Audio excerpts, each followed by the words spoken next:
Hukum onani bagi laki dan perempuan adalah sama, hukumnya adalah haram. Hukumnya adalah haram onani atau masturbasi bagi seorang perempuan. Akan tapi di saat dalam keadaan tertentu, misalnya di saat dia takut kepada zina. Takut kepada zina, di hadapannya adalah lawan jenis yang dia terjerumus dalam zina. Maka kasusnya berbeda. Kalau sudah dalam keadaan dia takut pada zina, maka hukum onani atau masturbasi menjadi diperkenankan tentunya dengan 3 syarat. Syarat yang pertama adalah karena takut terjerumus kepada maksiat yang gede namanya zina. Yang kedua adalah lakukanlah dengan cara dan di tempat yang tidak nyaman. Bukan di tempat kasur yang empuk, kemudian bagus. Jadi yang penting dia menyelesaikan itu saja agar terhindar dari zina. Dia dapatnya zina. Selesaikan di tempat yang tidak nyaman. Bukan di kasur yang empuk, kemudian pakai full AC, kemudian menikmati. Dan yang ketiga adalah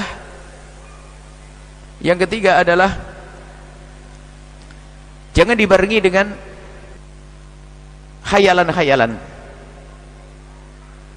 Jangan dibarengi dengan khayalan-khayalan. Karena kalau sudah biasakan dengan biak khayalan tidak akan berhenti. Akhirnya timbul lagi, muncul syahwat baru lagi. Pertama adalah karena takut zina. Yang kedua, lakukan di tempat yang tidak nyaman. Yang ketiga, tidak boleh dibarengi dengan khayalan. Apakah menghayalkan seorang perempuan dan sebagainya? Tidak. Selesaikan di situ. Termasuk sangat berbahaya kalau punya kebiasaan dia membangkitkan syahwat, dia lihat gambar, melampias mengeluarkan spermanya dengan cara melihat film-film kotor. Oh, itu adalah akan kecanduan dan tidak ada habisnya. Naudzubillah. Ini berbahaya sekali. 3 hal. Onani, masturbasi bisa dilakukan adalah di saat takut kepada zina. Yang kedua adalah tempat yang tidak nyaman. Tidak tahu di mana. Kamar mandi yang kotor atau tempat yang tidak nyaman. Sehingga bukan dinikmati itu semua dan tidak dibarengi dengan khayalan-khayalan. Kalau khayalan, khayalnya saja haram. Menghayal dengan ini. Dan ketahuilah yang perlu lagi bahwasanya mengusir syahwat itu mudah sebetulnya, asalkan syahwat itu tidak kita undang. Kalau mungkin orang bangkit syahwat tiba-tiba, oh bukan karena takut zina, ini aman ya, misalnya tiba-tiba bangkit syahwat. Orang normal wajar bangkit syahwat, suatu ketika tiba-tiba bangkit syahwat. Kalau syahwat yang tiba-tiba datang begitu mudahnya, kita ngambil air wudhu selesai. Di kamar syahwat, di kamar bangkit, kita keluar sudah hilang. Tapi yang jadi masalah dan problem besar adalah syahwat yang diundang. Melihat gambar, ngintip orang dan seterusnya. Bagaimana mau diusir? Mau diundang, diusir. Ada orang ngomong, saya ngusir syahwat saja, puasa tetap saja bangkit syahwatnya. Rumahmu jendelanya nggak kau tutup karena di sana ada sungai. Internetmu masih buka, televisimu masih kau tonton. Gimana mau ngusir syahwat? Jadi kalau syahwat yang datang dengan sendirinya begitu mudahnya untuk diusir, akan tapi syahwat yang diundang susah untuk diusir.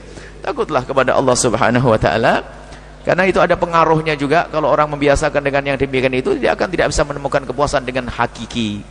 Karena kalau membiasakan dengan onani atau masturbasi, dia akan menikmati syahwat itu adalah dengan khayal yang tidak pernah ditemukan di alam nyata.